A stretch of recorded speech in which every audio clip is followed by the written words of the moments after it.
Hello everyone, welcome back to my channel. तो कैसे हो आप सभी? आई होप आप सभी अच्छे होंगे, ठीक-ठाक होंगे और अपना अच्छे से ख़्याल रख रहे होंगे और आप सभी को हरे कृष्णा, राधे-राधे। तो आज इस वीडियो में मैं आपके साथ अपने गोपाल जी की गर्मियों की दिनचर्या शेयर कर रही हूँ, यानी सुबह के टाइम मैं उनको उनकी सेवा कैसे करती हूँ, तो आज इस वीडियो में यही शेयर करूँगी। उम्मीद करती हूँ आपको वीडियो अच्छी लगेगी। अगर अच्छी लगे तो लाइक कर दीजिए और अगर आप मेरे चैनल पे न्यू हैं, तो चैनल को सब्सक्राइब भी कर लीजिए। तो चलिए वीडियो करते हैं स्टार्ट।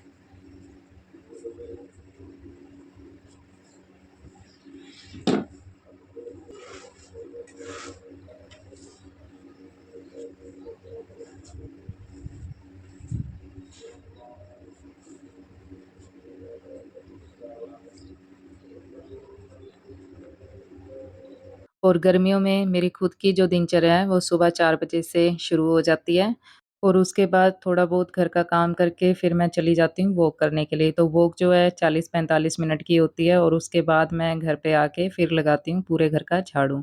तो बस वॉक करने के बाद फटाफट से मैंने घर का झाड़ू लगाया, उसके बाद मैं स्नान करके अब आ गई हूँ सीधा अपने घर के मंदिर में। तो गोपाल जी हमारे उठे हुए हैं, तो सबसे पहले मंदिर कर लिया जाए साफ। तो काफ़ी दिनों से मैंने अपने चैनल पर कोई वीडियो अपलोड नहीं करी, तो मैं वृंदावन गई थी और वृंदावन से आने के बाद मेरी थोड़ी-सी तबीयत हो गई थी खराब क्योंकि गर्मी काफ़ी थी, तो इसलिए और गर्मी तो अभी भी बहुत है, तो जैसे ही नहा के आओ वैसे ही पसीने छूटने लग जाते हैं, तो गर्मी काफ़ी हो गई है। तो मंदिर तो मैंने अच्छे से साफ कर दिया है और ये जो पूजा के बर्तन हैं मंदिर के, ये भी मैं धो के ले आई हूँ और इनको साफ करने से पहले मैं थोड़ा-सा पानी डाल के यहाँ से भी साफ कर देती हूँ, क्योंकि गोपाल जी को भोग लगाते हैं तो थोड़ा बहुत कुछ ना कुछ गिर जाता है और अब गर्मियों का टाइम है तो चींटियाँ एकदम से आ जाती हैं, तो इसलिए यहाँ से पानी से थोड़ा-सा अच्छे से कर दिया जाए साफ। और वैसे भी हमारे घर का जो मंदिर है वो हमेशा साफ ही रहना चाहिए। तो डीप क्लीनिंग तो मैं टाइम टू टाइम करती ही रहती हूँ, थोड़े दिन बाद हफ़्ते 10 दिन में मैं कर ही लेती हूँ। तो जैसे हमें खुद को भी साफ-सफाई घर में पसंद होती है, थोड़ा-सा भी सामान बिखरा हो तो अच्छा नहीं लगता। तो ऐसे ही हमारे जो घर का मंदिर है उसमें भी हमारे देवी-देवता जी होते हैं या हमारे गोपाल जी होते हैं, उनके आगे भी गंदगी नहीं होनी चाहिए, यानी जो सामान है वो भी बिखरा नहीं होना चाहिए। और वैसे भी हमारे घर का जो मंदिर है वो ईशान कोण की साइड ही होता है ज़्यादातर और कहते हैं ईशान कोण जितनी हम साफ रखते हैं, तो उतनी जो हमारे घर में बरकत बनी रहती है। तो ईशान कोण में ज़्यादातर लोग जो है मंदिर ही बनवाते हैं क्योंकि वास्तु के हिसाब से भी काफ़ी शुभ माना जाता है। और जितनी इस दिशा को हम लाइट वेट रखते हैं, लाइट वेट यानी कि ज़्यादा सामान नहीं इधर रखना होता, तो इसीलिए जो मंदिर बनवाया जाता है ईशान कोण में, तो सामान जो है ईशान कोण में कम से कम रखना चाहिए और साफ-सफाई का पूरा ध्यान रखना चाहिए। वैसे तो पूरे घर में ही साफ-सफाई का ध्यान रखना चाहिए, पर लेकिन ये जो ईशान कोण है, इसको जितना हम साफ रखते हैं, हमारे घर में जो उतनी बरकत बनी रहती है। और ईशान कोण में देवी-देवताओं का वास भी माना जाता है, तो इसीलिए चाहे हम अपने घर का मंदिर ज़्यादा सजाएँ, चाहे ना सजाएँ, पर लेकिन जो साफ-सफाई है अच्छे से रखनी चाहिए मंदिर में। तो बस आपसे बातें करते-करते देखिए मैंने मंदिर के जो बर्तन थे वो भी साफ कर लिए और अब मैं सूरज देवता जी को चढ़ा दूँगी जल।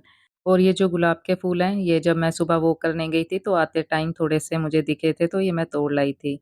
तो प्लांट तो काफ़ी सारे लगे हुए हैं लेकिन फ्लावरिंग नहीं हो रही क्योंकि गर्मी इतनी हो रखी है तो पेड़-पौधे भी बेचारे काफ़ी मुरझाए-मुरझाए से हो रखे हैं। तो जो हमारे घर में तुलसी माता का प्लांट था वो भी थोड़ा-सा सूख गया था तो वो निकलवा के मैंने नई नया प्लांट लगवाया तुलसी महारानी का। और अब बात कर लेते हैं मथुरा वृंदावन की। तो 13 तारीख को हम गए थे और सबसे पहले हम कृष्ण जन्मभूमि गए, फिर प्रेम मंदिर गए थे क्योंकि रात का टाइम हो गया था। तो प्रेम मंदिर तो बंद हो गया था, फिर दूसरे दिन हमने 14 तारीख को सबसे पहले बिहारी जी के दर्शन करे सुबह के टाइम और फिर गौरी गोपाल गए, यमुना घाट गए, प्रेम मंदिर गए, इस्कॉन टेम्पल गए। तो काफ़ी जगह हम गए थे कृष्ण कन्हैया के, राधा रानी के दर्शन करने के लिए। तो वीडियो मैंने ज़्यादा शूट इसलिए नहीं करी क्योंकि मैं पहली बार गई थी, तो मैं बस गोपाल जी के और राधा रानी के दर्शन ही करना चाहती थी। वैसे थोड़ी बहुत मैंने वीडियो शूट करी थी, तो शॉर्ट वीडियो अपने चैनल पे मैंने अपलोड भी करी थी, तो अगर आपने नहीं देखी तो देख सकते हो। और सच में वृंदावन की जो वाइब्रेशन है वो सबसे अलग ही है क्योंकि वहाँ पर राधा कृष्ण और राधा कृष्ण ही हैं। और वृंदावन की जो मार्केट है वो भी काफ़ी अच्छी बनी हुई है, जो भी मतलब सामान हो मंदिर से रिलेटेड गोपाल जी का, राधा रानी का तो काफ़ी चीज़ें मिल जाती है जो हमारे यहाँ आस-पास नहीं मिलती। तो मैंने तो शॉपिंग करी ही नहीं, बस यही समझ लो आप मैंने बस 2 तुलसी माला ली थी और 2 बुक ली थी, तो गीता प्रेस की बुकें ली हैं 2 और बुक भी जो है मैंने जब कृष्ण जन्मभूमि गई थी तो वहाँ पर अंदर मंदिर में ही जो है दुकान मतलब शॉप है गीता प्रेस की, तो वहाँ से मैंने 2 बुकें ली थी। तो बस अब नीचे बैठ के गोपाल जी को करा लेते हैं स्नान। तो ये गोपाल जी के स्नान का और श्रृंगार का जो सामान है इस डब्बे में आ जाता है। तो मैं अलग-अलग नहीं रखती, मैंने ये एक बॉक्स लगा रखा है, तो इसमें गोपी चंदन हो गया, अष्टगंध चंदन हो गया, गुलाब जल, केवड़ा जल, इत्र या ये चंदन घिसने वाला जो पटा है, इसी में मैंने रख रखा है ताकि एक बॉक्स निकालो और सारा सामान मुझे इसी में मिल जाए। तो गोपाल जी के स्नान वाले पानी में मैंने थोड़ा-सा गंगा जल डाला है, थोड़ा-सा गुलाब जल, थोड़ा-सा केवड़ा जल और अब गोपाल जी के लिए घिस लिया जाए चंदन क्योंकि गर्मियों का टाइम है, तो गोपाल जी को चंदन ज़्यादा से ज़्यादा लगाना चाहिए ताकि गोपाल जी को जो ठंडक है अच्छे से मिलती रहे। तो लीजिए गोपाल जी के लिए चंदन भी घिस लिया मैंने और थोड़ा-सा ही है पर लेकिन जो इसमें टाइम है थोड़ा ज़्यादा लगा है क्योंकि चंदन घिसने में काफ़ी टाइम लगता है और काफ़ी मेहनत भी लगती है। तो चंदन यात्रा के दौरान जो मंदिरों में है इस्कॉन टेम्पल ख़ास करके, तो वहाँ पर जो चंदन है काफ़ी घिसा जाता है। तो काफ़ी भक्त होते हैं जो चंदन सेवा करते हैं। तो जब हम वृंदावन इस्कॉन टेम्पल गए थे तो वहाँ पर काफ़ी भक्त जो हैं चंदन सेवा कर रहे थे। और क्योंकि 21 दिन की जो चंदन यात्रा भी चल रही थी, तो गोपाल जी को चंदन यात्रा के दौरान जो है ज़्यादा से ज़्यादा चंदन लगाया जाता है। और क्योंकि इन दिनों में गर्मी भी काफ़ी हो जाती है, तो इसलिए भी गोपाल जी को जो चंदन है लगाया जाता है ताकि उनको ठंडक अच्छे से मिलती रहे। और कहते हैं जितना हम गोपाल जी के लिए चंदन घिसते हैं या उनका श्रृंगार करते हैं चंदन से, उतना जो हमारा भी रूप है निखरता है। तो आपने भी कभी नोटिस करा होगा जो कृष्ण डिवोटीज़ होते हैं, वो बिना मेकअप करे ही कितने सुंदर दिखते हैं, चाहे वो लेडीज़ हो, चाहे जेंट्स हो। तो उनकी सुंदरता का बस एक ही राज है कि वो भगवान के नाम जाप ज़्यादा से ज़्यादा करते हैं। तो हरे कृष्ण महामंत्र का जाप हमें करते रहना चाहिए। अगर तुलसी माला पे करें तो ज़्यादा अच्छी बात है। तो अगर तुलसी माला पे जाप नहीं कर सकते तो हमें घर में हम जो भी काम कर रहे हों, तो हमें भगवान का जो नाम जाप करते रहना चाहिए काम करते-करते। हरे कृष्ण, कृष्ण कृष्ण हरे हरे, हरे राम, राम राम हरे हरे। तो गोपाल जी की जो सेवा है हमें बिल्कुल निष्काम भाव से करनी चाहिए, ये सोच के नहीं करनी चाहिए कि हम गोपाल जी को चंदन लगाएँगे तो हमारा रूप अच्छा होगा, सुंदर दिखेंगे हम या ये चीज़ लगाएँगे, इत्र लगाएँगे या कुछ भी। तो इस भाव से हमें सेवा नहीं करनी है, हमें गोपाल जी की प्रसन्नता के लिए उनकी जो सेवा है करनी है। तो लीजिए गोपाल जी का स्नान भी हो गया और अब इनको अच्छे से पोंछ के और इनको मैं पहना दूँगी लंगोटी क्योंकि गर्मी ज़्यादा है तो मैं इनको ड्रेस नहीं पहनाती गर्मी में, बस ये छोटे गोपाल जी को लंगोटी पहना देती हूँ और गोपाल जी जो बड़े वाले हैं, इनको बनियान कॉटन की और जो इनकी निक्कर है वो पहना देती हूँ। तो अब मैंने सोचा है जो बड़े गोपाल जी हैं इनको मैं निक्कर पहना के स्नान करवाया करूँ। तो मैंने तो क्या सोचा है हो सकता है गोपाल जी की इच्छा ही हो, क्योंकि अब ये थोड़े से बड़े हो गए हैं तो अब इनको जो सबके सामने स्नान करने में थोड़ी-सी शर्म आती होगी तो इसीलिए मैं इनको निक्कर पहना के ही स्नान करवाती हूँ। और ये जो निक्कर है मैं साथ के साथ धो के और यहाँ पर अंदर ही सुखा दूँगी क्योंकि गर्मियों का टाइम है तो फटाफट से ये सूख जाएगी। और पहले मैं क्या करती थी सारी इकट्ठी कर लेती थी गोपाल जी की निक्कर, तो रोज़ नहीं धोती थी, इकट्ठी करके फिर एक बारी मैं धो देती थी। तो अब मैंने सोचा चलो साथ के साथ ही जो इनकी निक्कर है धो दी जाए और अब लगा दिया जाए गोपाल जी को इत्र। तो ये जो इत्र है ये बेला का इत्र है, इसकी खुशबू काफ़ी अच्छी है। तो इनके मैंने फेस पे भी थोड़ा-सा लगा दिया, बाजुओं पे लगा दूँगी और थोड़ा-सा इनके पैरों पे भी लगा दूँगी। तो अगर जब हम गोपाल जी का चंदन से श्रृंगार करते हैं, तो श्रृंगार करने से पहले अगर थोड़ी-सी इत्र की मालिश कर दें गोपाल जी के तो सही रहता है क्योंकि जब हम श्रृंगार करते हैं चंदन से, तो गोपाल जी के फेस पे और शरीर पे जो निशान से बन जाते हैं। तो अगर थोड़ी-सी इत्र की मालिश करके जब हम इनका श्रृंगार करते हैं चंदन से, तो फिर वो जो निशान होते हैं काले-काले से वो नहीं पड़ते। तो हमारे गोपाल जी जो हैं वो फिर अच्छे से चमकते रहते हैं। तो इत्र मैंने गोपाल जी को अच्छे से लगा दिया है और अब लगा दिया जाए इनको चंदन तिलक। तो तिलक लगा के इनके मैं थोड़ा-सा फेस पे भी श्रृंगार कर दूँगी और बाजू पे भी कर दूँगी और जो लकड़ी वाला चंदन मैंने घिसा है वो गोपाल जी के बाजुओं पे और जो पैरों पे मैं लगा देती हूँ ताकि इनको ठंडक मिले। तो लीजिए गोपाल जी का श्रृंगार भी हो गया अच्छे से और अब ये जो लकड़ी वाला चंदन है ये मैं अच्छे से निकाल के और अब गोपाल जी को लगा दूँगी। इनके चरणों पे भी थोड़ा-सा लगा दूँगी और इनकी बाजू पे भी।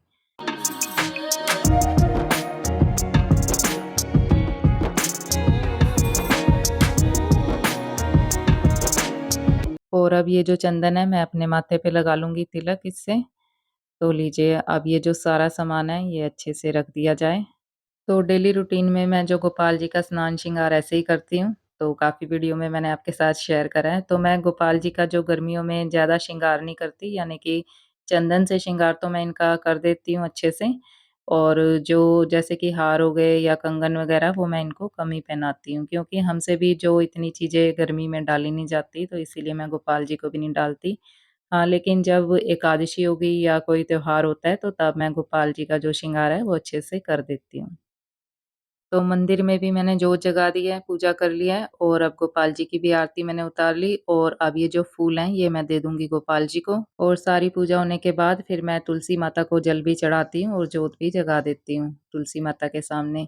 और उसके बाद मैं करती हूँ अपने जो भी मुझे पाठ करने होते हैं बुक खोल के और जो मुँह ज़बानी याद होते हैं तो वो तो मैंने आपको बताया ही है कि जब मैं पूजा की तैयारी कर रही होती हूँ तो उस समय जो भी चालीसा वगैरह हो गई या मंत्र जाप मुझे करने होते हैं वो मैं कर लेती हूँ। तो चलिए चलते हैं बाहर तुलसी माता को जल चढ़ाने के लिए। तो ये देखिए जो पहले प्लांट लगे हुए थे वो थोड़े-से सूख गए थे, सूखे तो नहीं थे, हरे तो हो जाते अगर बारिश पड़ती तो। पर लेकिन फिर गोपाल जी के लिए तुलसी पत्र चाहिए होता है तो इसलिए फिर मैंने सोचा कि चलो नई तुलसी लगवा ली जाए। तो वो जो तुलसी का प्लांट है वो मैंने इस वजह से भी निकाला क्योंकि जब भी उसके पत्ते निकलते थे जैसे ग्रो होने लगती थी तुलसी, तो उसमें कीड़ा लग जाता था। तो इस वजह से फिर मैंने सोचा चलो नई तुलसी लगवा के देखते हैं।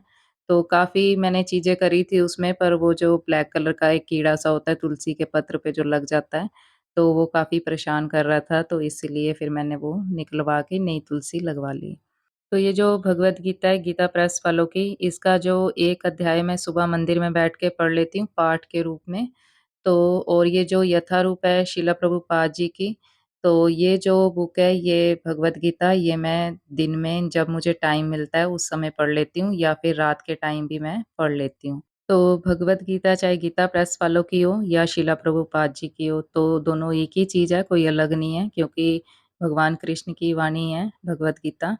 तो गीता प्रेस वालों की जो है अध्याय के रूप में मैं पढ़ती हूँ, तो मुझे बहुत अच्छी लगती है वो पढ़नी और ये जो शिला प्रभुपाद जी की बुक है भगवद गीता, ये भी काफ़ी अच्छी लगती है पढ़ने में और इसमें जो चित्र बने हैं, वो भी काफ़ी सुंदर हैं और ये देखिए, ये जो कृष्ण कन्हैया का चित्र है, ये मुझे काफ़ी अच्छा लगता है। तो मैं ये बीच-बीच में खोल के देखती रहती हूँ, गोपाल जी के दर्शन करती रहती हूँ। तो ये जो भगवद गीता है शिला प्रभुपाद जी की, ये मैं किसी टाइम भी पढ़ लेती हूँ, जब मुझे टाइम लगता है पढ़ने का। तो बस मंदिर में भी जोत जगी है, पूजा मैंने सारी कर ली है और अब मैं करूँगी थोड़ी देर प्राणायाम। तो जब वीडियो शूट करनी होती है तब ज़्यादा टाइम लग जाता है, तो काफ़ी देर हो गई है तो अब मैं बस प्राणायाम ही करूँगी, योगा नहीं करूँगी और वैसे भी गर्मियों का टाइम है तो योगा थोड़ा कम ही हो पाता है क्योंकि मैं वॉक पे चली जाती हूँ और उसके बाद थोड़ी देर प्राणायाम कर लेती हूँ या फिर मन करता है तो योगा भी कर लेती हूँ। तो बस यहीं तक थी आज की ये वीडियो। उम्मीद करती हूँ आपको वीडियो अच्छी लगी होगी। अगर अच्छी लगी है तो लाइक, शेयर और सब्सक्राइब ज़रूर कर लीजिए मेरे चैनल को और कमेंट बॉक्स में अपने अच्छे-अच्छे सुझाव देना बिल्कुल मत भूलिए और मिलते हैं नेक्स्ट वीडियो में। तब तक के लिए हरे कृष्णा, राधे राधे।